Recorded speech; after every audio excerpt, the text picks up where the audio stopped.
Olá pessoal, bom dia, boa tarde ou boa noite, né, para quem está assistindo esse vídeo, seja pela manhã, pela tarde ou pela madrugada, enfim. Eu estou aqui para apresentar o meu primeiro PCC.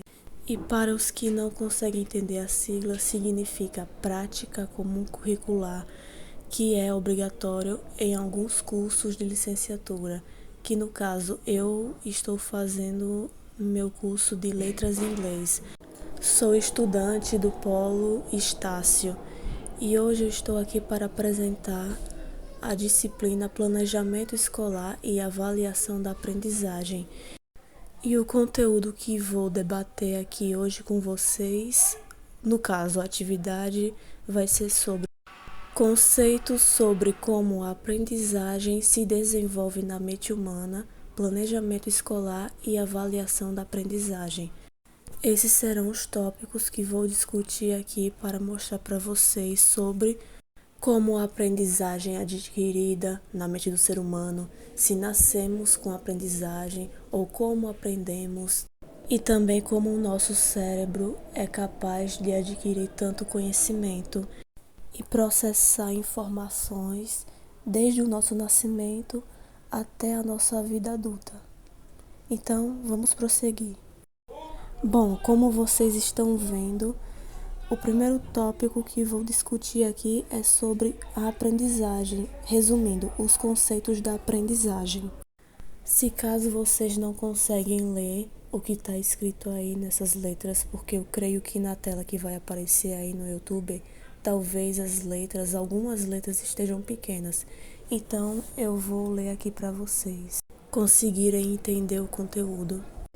Então vamos lá, né? Sem mais delongas, a capacidade que nós, seres humanos, temos de adquirir conhecimento é meramente incrível, pois podemos ser capazes de aprendermos a ouvir sons e repetir palavras quando ainda muito novos. Escrever palavras juntando frases e a capacidade de pintar e desenhar e realizar cálculos complexos, mesmo que, para alguns, realizar esses cálculos encontrem mais dificuldades que outros. Desde milhares de anos, nossos antepassados tinham a capacidade de caçar animais e usar a pele deles como cobertor em tempos de frio, e de poderem ser aptos para acender uma fogueira em suas cavernas para se aquecerem. A aprendizagem é um processo que consiste no desenvolvimento ontogenético e filogenético. Para quem não sabe o significado desses dois nomes, aqui está a tradução. O ontogenético é o que representa todas as transformações que um indivíduo experiencia do seu nascimento até se tornar adulto, ou seja, tem a função de analisar todas as transformações que uma certa espécie de animal tem vivenciado durante todo o seu percurso de vida, diferentemente do filogenético, no qual o filogenético ele já tem a capacidade de analisar toda a evolução de uma determinada espécie. A aprendizagem se encontra em qualquer variedade de espécies, como elefantes, golfinhos, abelhas, cavalos, entre outros.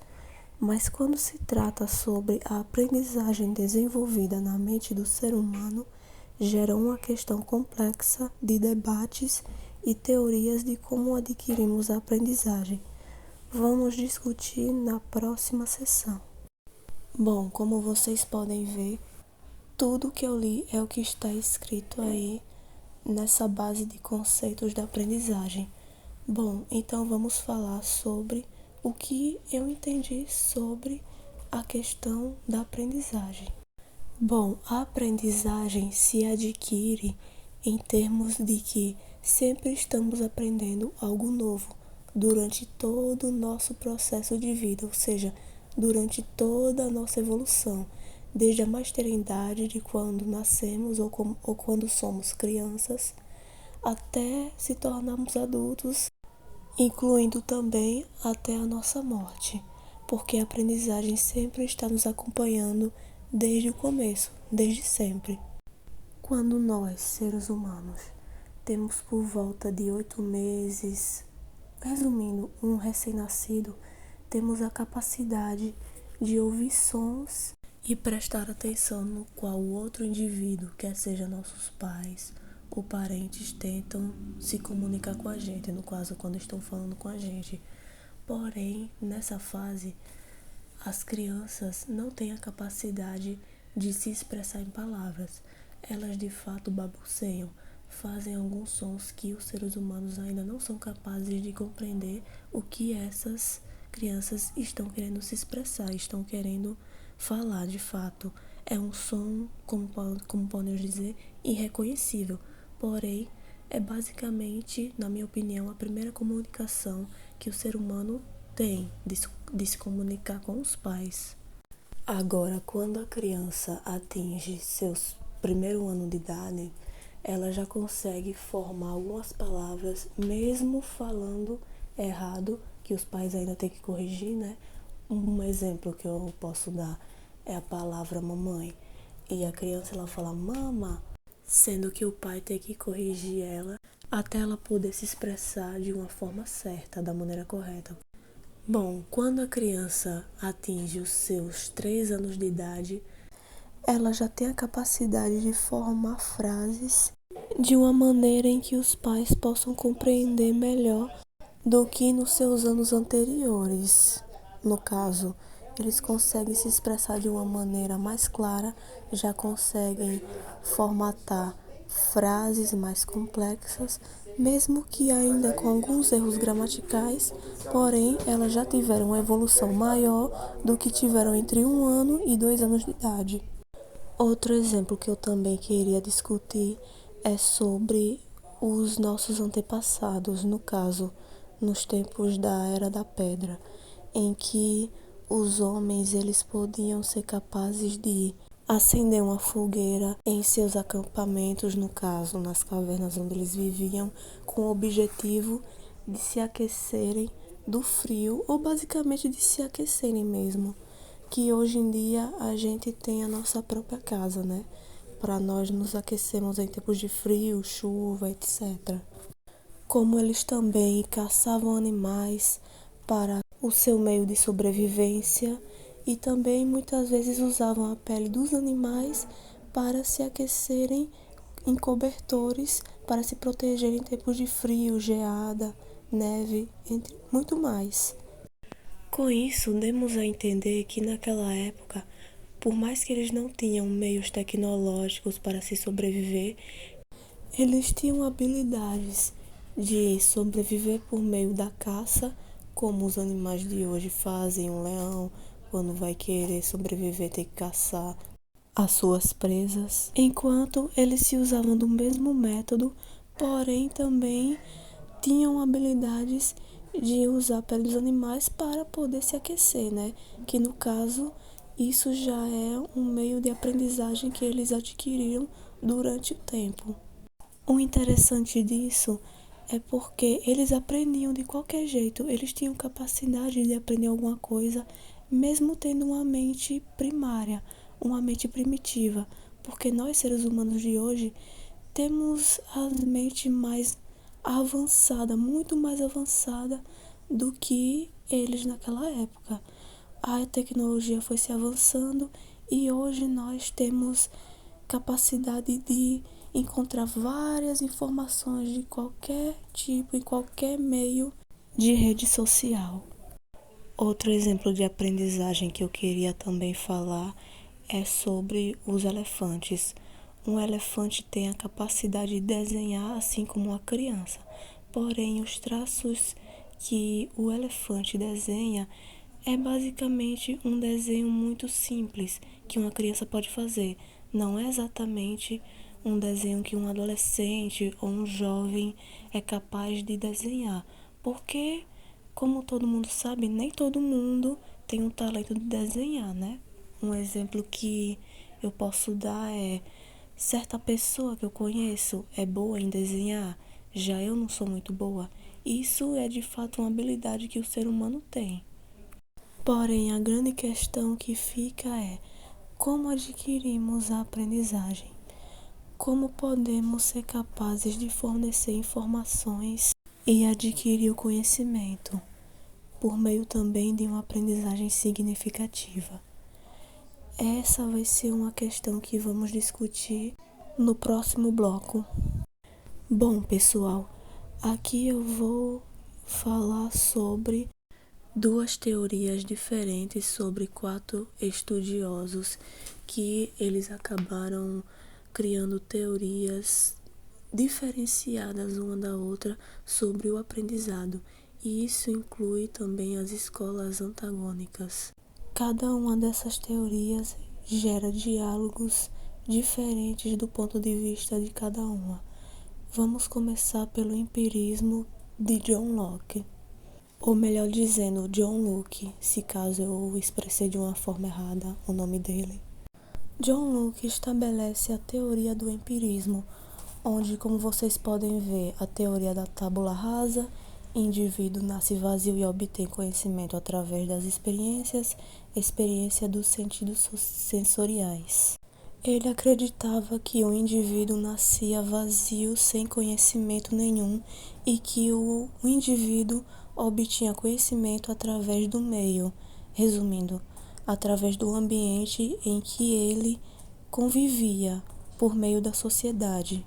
Quanto mais um indivíduo se comunica com o meio, mais preenchimento e experiência ele consiste em obter através das relações de comunicação entre os indivíduos, entre a comunidade e da sociedade que gira ao torno desse indivíduo.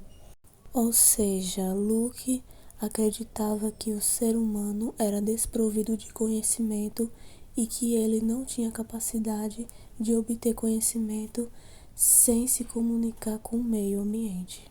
Ou seja, se caso uma pessoa desde criança foi criada dentro de casa sem ter relação com o mundo afora, essa pessoa basicamente irá ter certas dificuldades em se relacionar com o meio ambiente e aprender coisas novas. E isso poderia acabar gerando dificuldades do indivíduo que nunca teve relações com o meio afora, dando a impressão de dificuldade com relação à interação entre outros indivíduos. É basicamente como um bebê nasce desprovido, sem ter conhecimento de nada. E quando ele cresce, ele vai à escola, faz amizade com os colegas, se comunica com o professor e daí ele ganha essas experiências. E dessas experiências ele se preenche de conhecimento. Essa seria a teoria do empirismo de John Locke. E também eu quase esqueci de falar sobre as experiências dos sentidos sensoriais, que no caso seria o olfato, visão, paladar, tato e audição, que essas seriam as 5 experiências que os indivíduos nos seus primeiros anos vivenciam em relação à interação com o mundo afora. Já no racionalismo, ou melhor dizendo, o inatismo, em que os seus estudiosos são René Descartes, Baruch Spinoza e Gottfried Leibniz, não sei como se escreve esses nomes, que eles defendem a teoria do indivíduo nasce inato, é capaz de definir dedução e indução, sentidos sensoriais não são suficientes para o desenvolvimento do conhecimento, experiências construídas no ambiente podem levar um indivíduo a conclusões erradas, baseadas no racionalismo. Como vocês podem ver, essa teoria do racionalismo ou inatismo, melhor dizendo, é contrária à teoria do empirismo de John Locke, sendo que, para eles defendem que o indivíduo já nasce com algumas certas experiências, o indivíduo já nasce inato com um certo saber.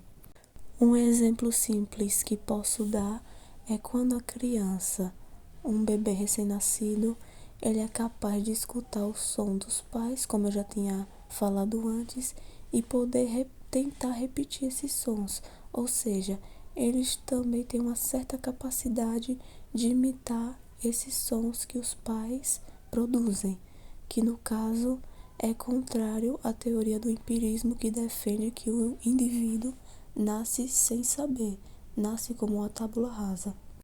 O inatismo consiste em dizer em que nós, seres humanos, nascemos inatos, ou seja, nascemos com certos aspectos intelectuais e que essas origens são aprofundadas para quem obtém o melhor uso de razão. No racionalismo, as experiências que o empirismo de John Locke, que fala sobre o tato, o paladar, sobre essas experiências dos sentidos sensoriais, podem levar o ser humano a conclusões erradas, muitas vezes, como a falta do raciocínio lógico.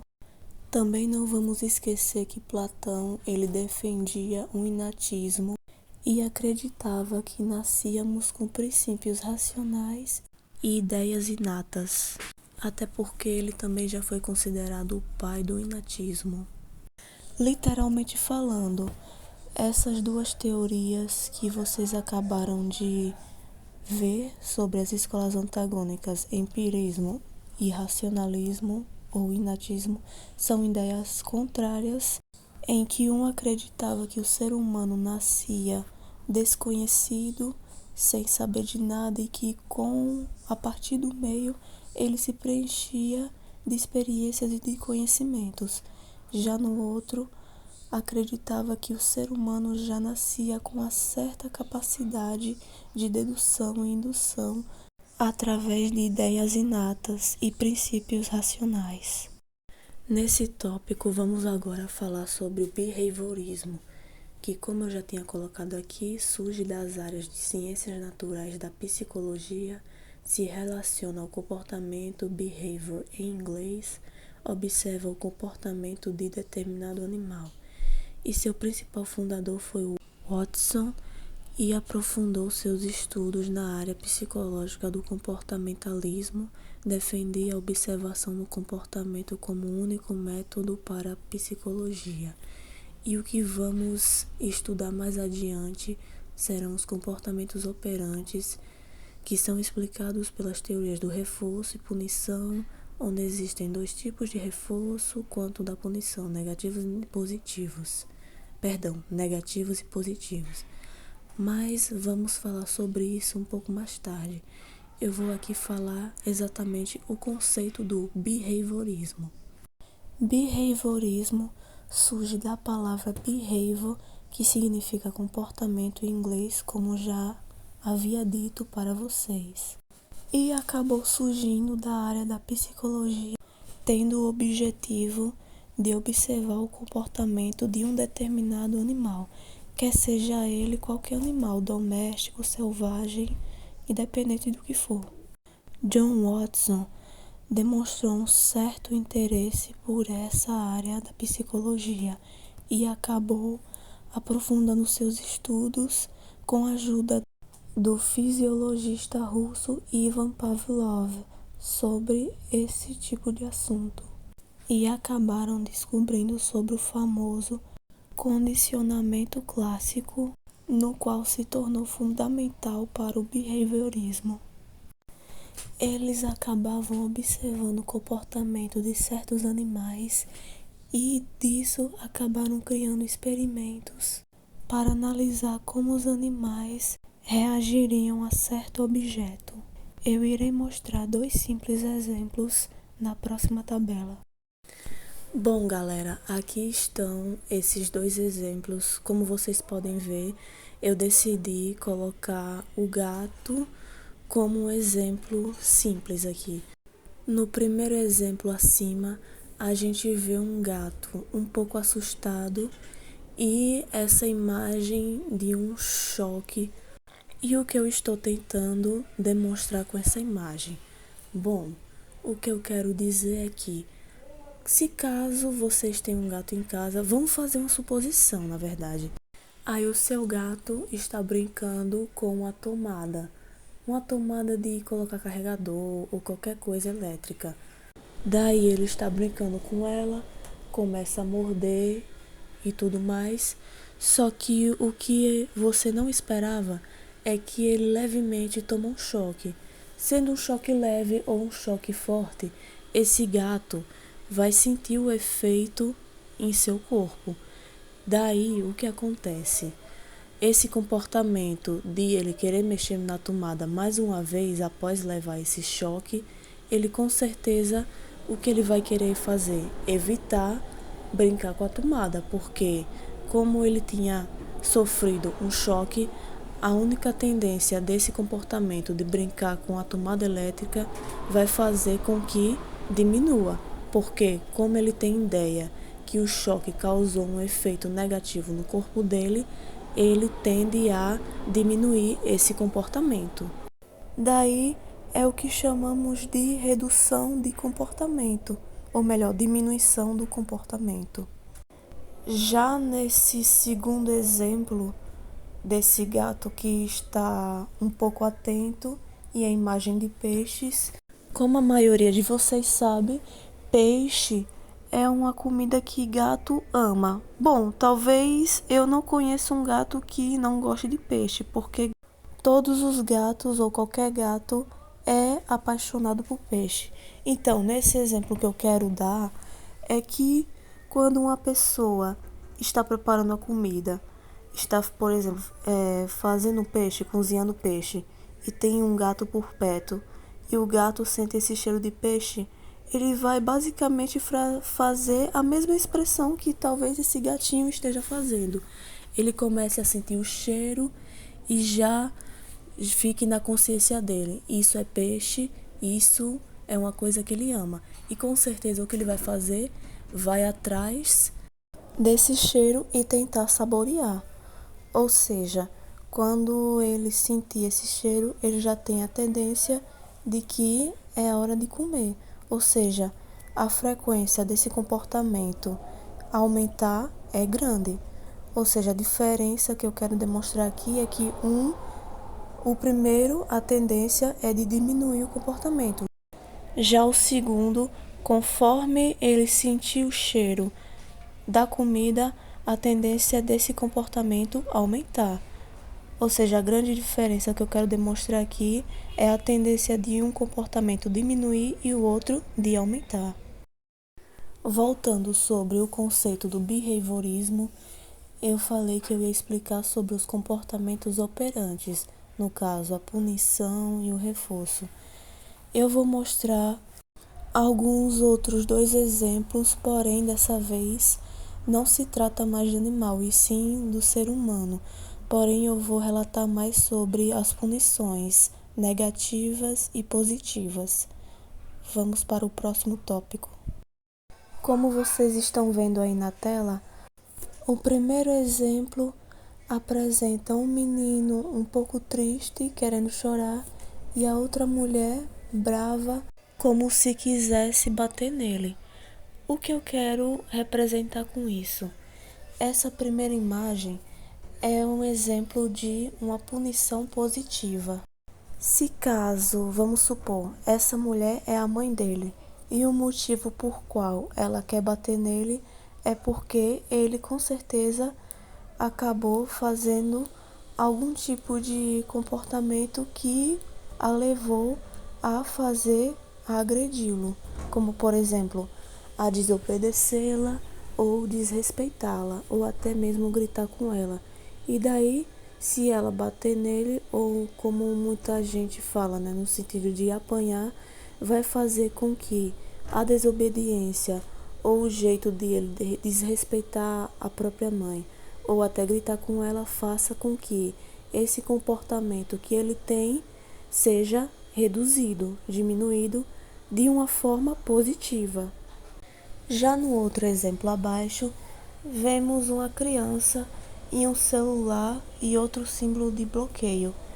Digamos que esse tipo de representação significa uma punição negativa.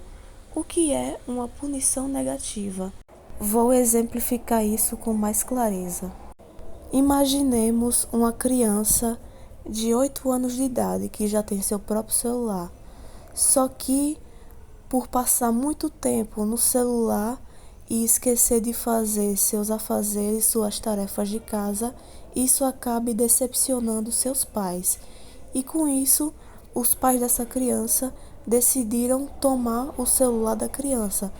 E para que ela consiga adquirir o seu celular de volta, os pais decidem fazer um trato, que essa criança se empenhe mais em fazer suas tarefas e assim recebe o seu celular de volta. E qual é a consequência ou o benefício disso? Ou a criança aceita as condições que seus pais lhe impôs, ou então ela fique sem o seu aparelho durante 2 meses, 1 mês ou 3 meses, dependendo do prazo de tempo que os pais decidiram ficar com o aparelho do seu filho. Agora, se caso essa criança seguir exatamente tudo que seus pais pediram, fazer a sua tarefa, se empenhar mais nos estudos, ela acabe adquirindo o seu celular de volta. Bom, então essas são as diferenças entre uma punição positiva e uma punição negativa. Espero que tenham compreendido e vamos para o próximo tópico. Nesse tópico, vamos falar sobre a avaliação da aprendizagem. A avaliação é essencial para avaliar o processo de ensino-aprendizagem do aluno durante todo o percurso que ele tem experienciado na sala de aula junto com o professor em relação a tal assunto abordado. A avaliação é importante para analisar se o aluno está alcançando as metas estabelecidas ou se ele necessita de mais atenção por apresentar dificuldades.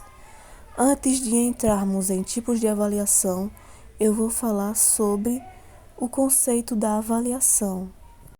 Bom, creio que todo mundo aqui já ouviu falar de avaliação e com certeza já deve ter realizado a certa famosa avaliação do semestre em seus anos de escola, tanto seja no ensino fundamental ou no ensino médio.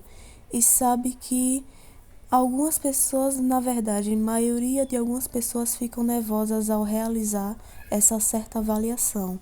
Mas por acaso você já tem se perguntado por que essa avaliação é importante e por que ela é necessariamente realizada? Eu vou explicar exatamente o motivo por trás disso. A avaliação serve para avaliar o processo de ensino-aprendizagem que os alunos, no caso de uma rede de ensino, de uma sala, estão indo, se eles realmente estão adquirindo o assunto que o docente está apresentando na sala de aula.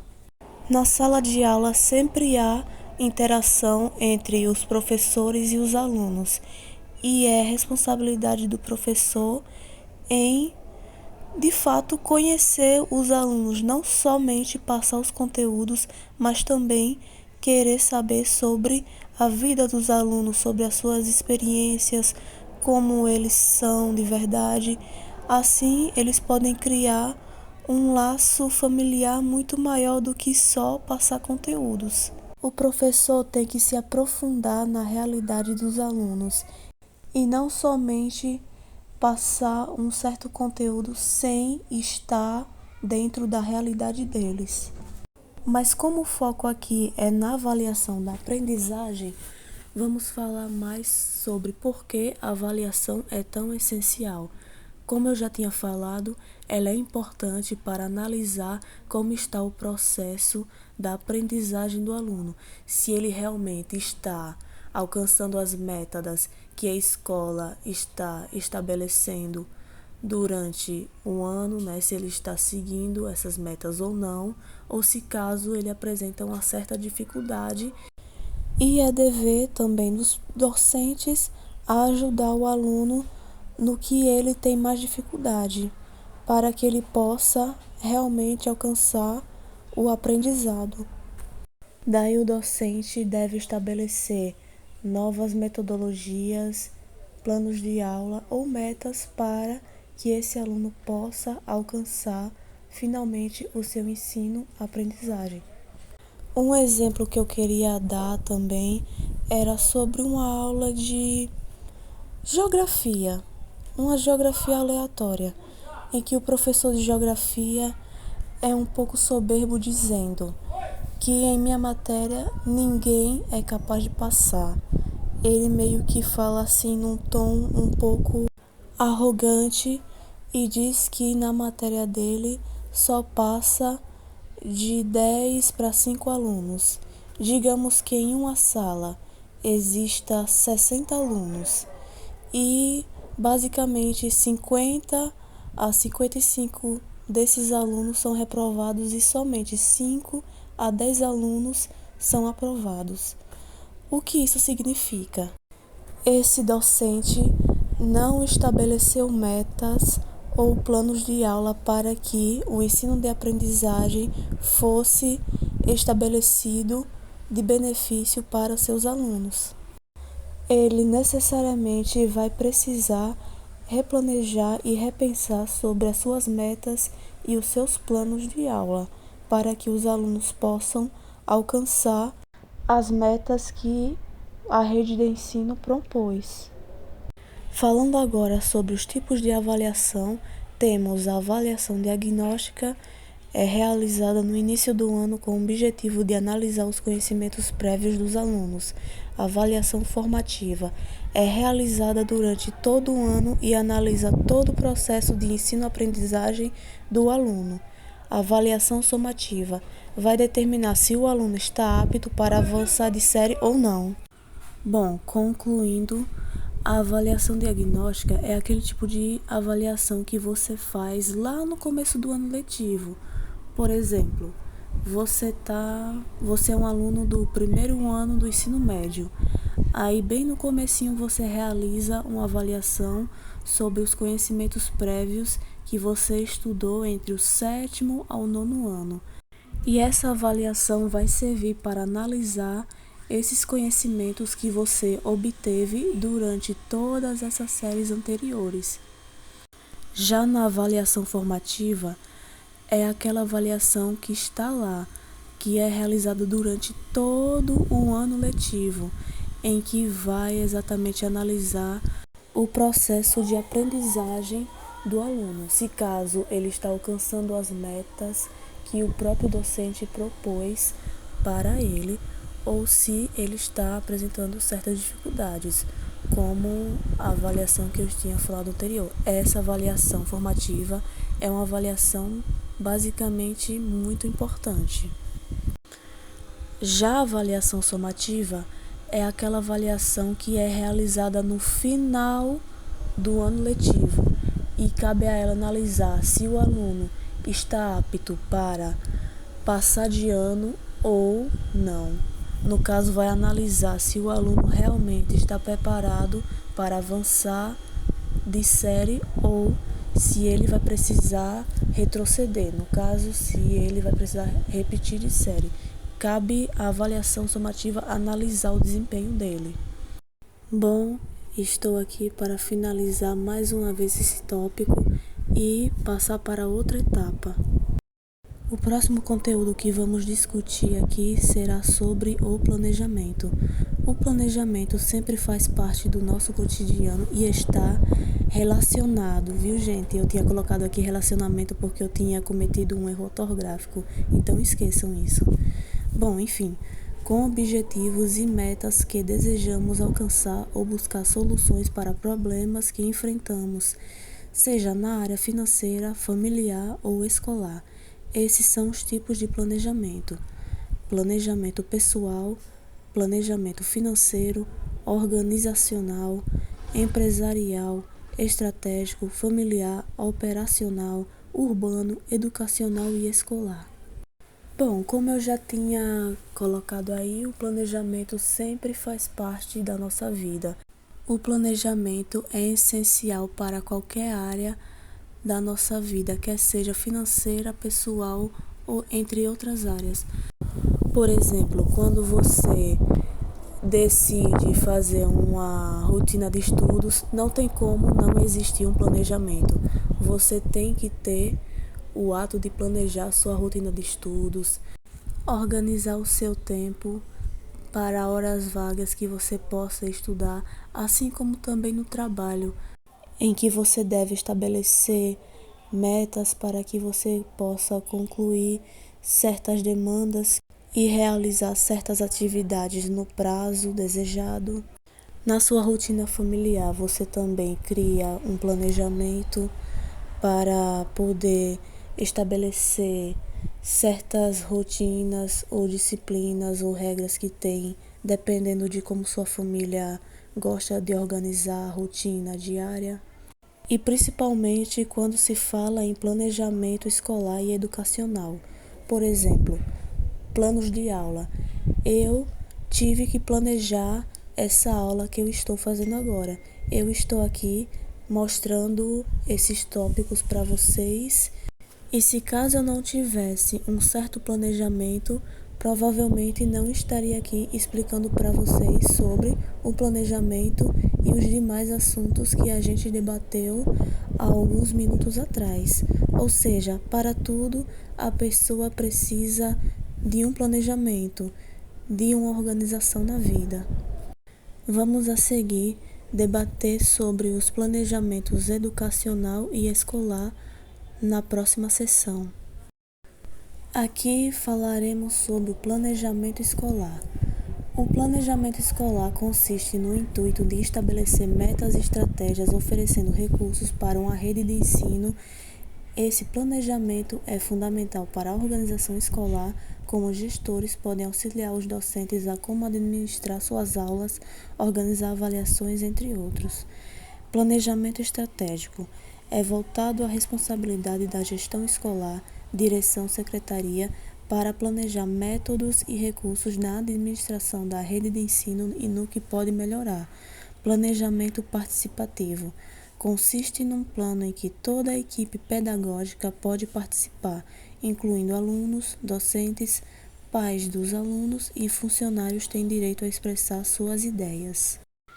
Então, como vocês já viram, o planejamento escolar é uma base essencial para a rede de ensino, em outras palavras, a escola, porque cabe a ele estabelecer recursos e metodologias para os gestores poderem auxiliar os docentes a como planejar as aulas, como eles podem, de certa forma, organizar as avaliações.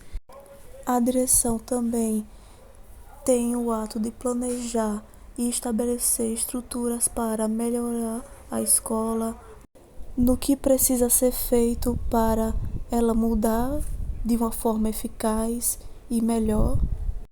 E principalmente o mais importante é que a gestão pedagógica, junto com o corpo docente, estabeleçam metodologias estratégicas que dialogam juntamente com os documentos voltados para a rede de ensino e que incluam principalmente o PPP, o Projeto Político Pedagógico. O que quero demonstrar sobre o planejamento escolar é que, sem planejamento escolar, não tem como uma escola simplesmente funcionar, porque sem um planejamento não tem como a escola se organizar perfeitamente para que ela tenha suas metas estabelecidas durante o ano letivo. O planejamento tem que fazer parte sempre da rede de ensino. Agora vamos falar sobre o planejamento estratégico. Nesse planejamento, cabe à gestão escolar, no caso, a diretoria, a secretaria, tem de estabelecer metas e objetivos para a melhoria da administração escolar. Um exemplo é quando os gestores marcam a reunião junto com a equipe pedagógica, incluindo o corpo docente, e debatem sobre as discussões sobre no que podem melhorar e no que podem estabelecer de melhor para recursos da escola. A única desvantagem desse planejamento estratégico é que a gestão escolar é basicamente a cabeça quem dá ideia aos planejamentos, enquanto a equipe docente só tem que concordar. É mais ou menos menos como aquela frase: manda quem pode, obedece quem tem juízo, porque os docentes, eles não têm exatamente o direito de opinar sobre tal plano que foi estabelecido, até porque é a gestão que está comandando naquele momento. E quando esse plano é estabelecido, todos têm que concordar, que é basicamente uma base do planejamento estratégico, sendo que ele é mais voltado nas melhorias e nos recursos da escola, e principalmente pelo fato dele ser voltado para a gestão escolar. Já no planejamento participativo, a questão é totalmente diferente, sendo que não só a equipe pedagógica, porém todos envolvidos na área, seja alunos, os pais, os docentes, até os funcionários têm direito a falar, têm direito a ter a sua voz ouvida. É por isso que o nome já fala, participativo, que é aquele onde todo mundo pode expressar a sua opinião, pode estabelecer estratégias e todo mundo pode ouvir e debater sobre. É isso, e eu estou aqui finalizando esse tópico. Eu espero que vocês tenham gostado. E aqui estou finalizando o meu PCC. Obrigada pela atenção e tenham um ótimo dia.